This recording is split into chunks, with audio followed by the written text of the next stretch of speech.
tzedek, tzedek tirdof, justice, justice you shall pursue, or perhaps ukratem doror, chol haaretz, proclaim liberty throughout the land. You might, of course, recite the Aseret HaDvarim, the 10 Commandments.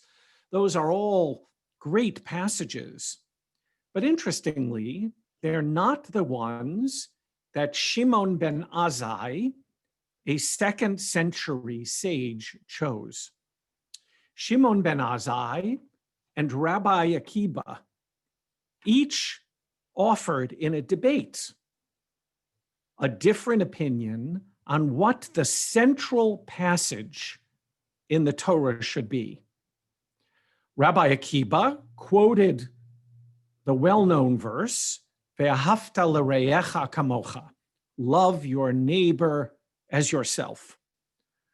While Ben Azai actually quoted a verse that's found in this morning's Torah portion. It was the first verse of the 3rd triennial, right after we ended this morning.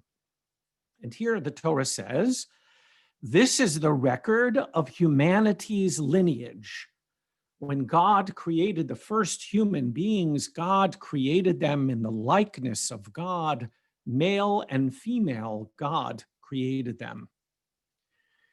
Now, it is easy to understand Rabbi Akiva's choice. After all, it's the golden rule, and every religion teaches this in one form or another. But Ben Azai's choice is more obscure. Why would he choose this verse? And why would this be the most appropriate verse to teach, to reach the members of Congress at this time?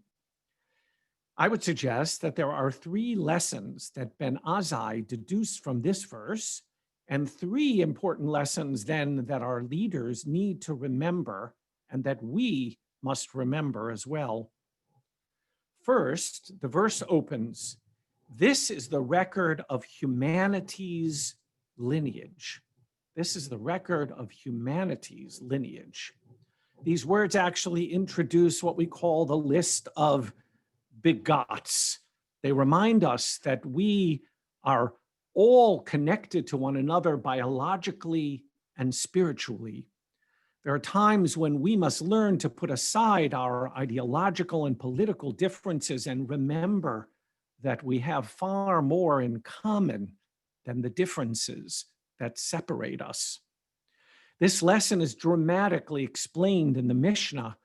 Our sages say, human beings were created through one person, Adam, to teach us 2 things.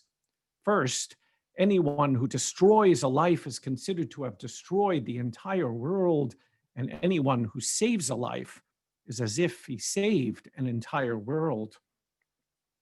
Also, the Torah teaches this to promote peace amongst all human beings so that no person would say to another, my ancestors are greater than yours.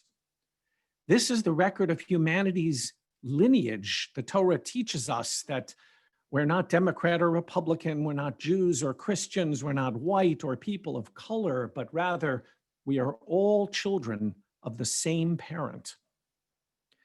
The second lesson that Ben Azai taught us is in the second part of the verse from this morning. When God created the first human beings, God created them in the likeness of God. This idea is already introduced in our first chapter in the Torah, where we're told that we're all created b'tselem Elohim, in the image of God. All human relations and the ability to lead begin with this insight. At the core of how we treat one another is the recognition that every human being is created with inherent dignity and deserves respect. When public leaders bash and mock others, use language as a weapon, they deny the fundamental teaching that we are all created in God's image. For Ben Azai, the idea that we're created in God's image is more basic than Rabbi Akiba's teaching to love your neighbor as yourself. For Ben Azai, it doesn't matter whether you love yourself, whether the person is your neighbor, everyone is deserving of respect. Love your neighbor is subjective, while Ben Azai's verse is an objective judgment of every human being. All human beings are God's creation and should be treated in a certain way, no matter how you feel about them. And finally, the verse concludes, male and female, God created them. This is a teaching we're still trying to learn. The equality of all human beings is not determined by gender or sex. It's not defined by power. We're all created in God's image, men and women, both created by God. We need to banish the double standards in society based on gender, and we need to teach all human beings that power should and cannot become a means of abusing others. Now, this is not some newfangled idea of the Me Too movement. It's a core belief of our ethical heritage. It's at the heart of who we believe we are. And it's not about sex as much as it is about power. When we use our power in any way to control or sublimate others, we are denying the very truth that all human beings are created equal. So there you have it, 3 simple truths that Congress and our political leaders need to know, no matter who they are, that we are one, that we're all created in God's image, that we need to see beyond gender, or for that matter, color, to our common humanity and dignity. It's been a while that our leaders have forgotten to talk to one another. For so many in our country, the real issue is not who is right, but who is decent and honest and human, who remembers our core ethical teachings. More frequently, I find myself thinking about something that Rabbi Abraham Joshua Heschel used to say. When I was young, I admired clever people.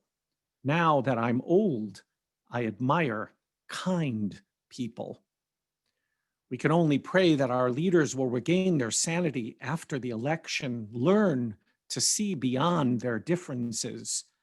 If they can't or they don't, then they don't deserve to lead, no matter who they are or how right we may think they are.